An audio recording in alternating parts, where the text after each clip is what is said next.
This house have I built by the grace of Ahura Mazda. May Ahura Mazda and the gods protect me and my kingdom, and what I have built. King Xerxes, 486 BC.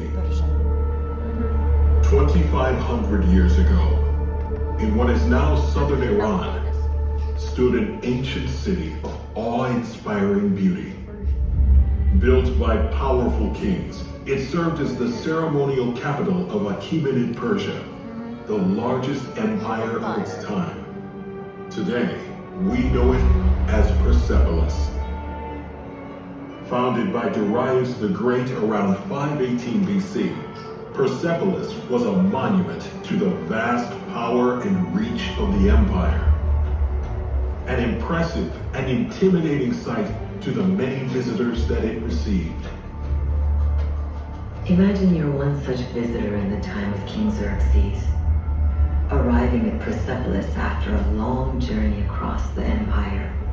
As you ascend the 111 steps of the grand staircase, the sheer size of the city and the spectacular Gate of All Nations, the official entrance to Persepolis, takes your breath away.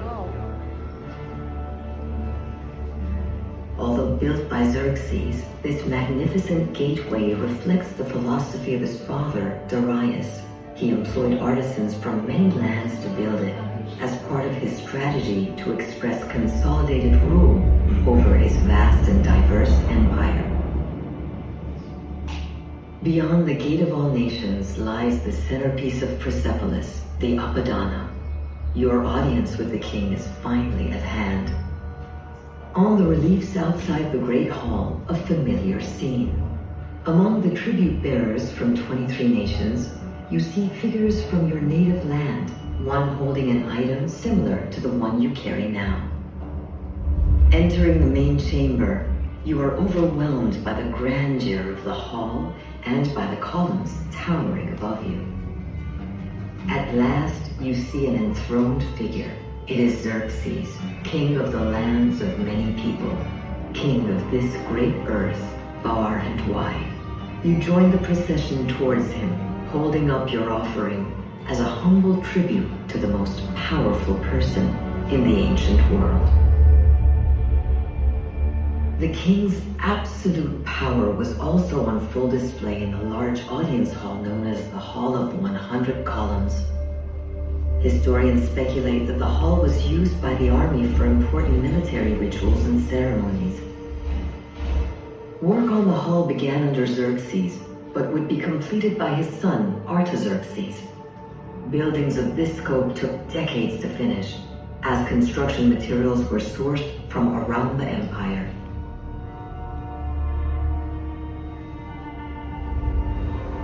Just south of the Hall of 100 Columns stood the Southeastern Palace, a stately residential area for the king and his family.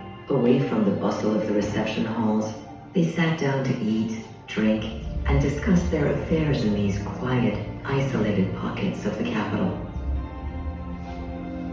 To the west, the Palace of Xerxes. Great feasts may have taken place here, as suggested by relief scenes on the palace staircases. During these lavish events, servants and attendants filed in, carrying vessels of silver and gold overflowing with delicacies from around the empire. Yet no empire lasts forever. 2 centuries later, Persepolis would fall, burned to embers by Alexander the Great in 330 BC.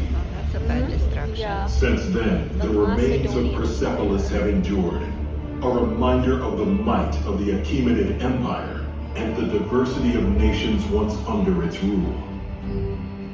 We still have much to learn from these ruins.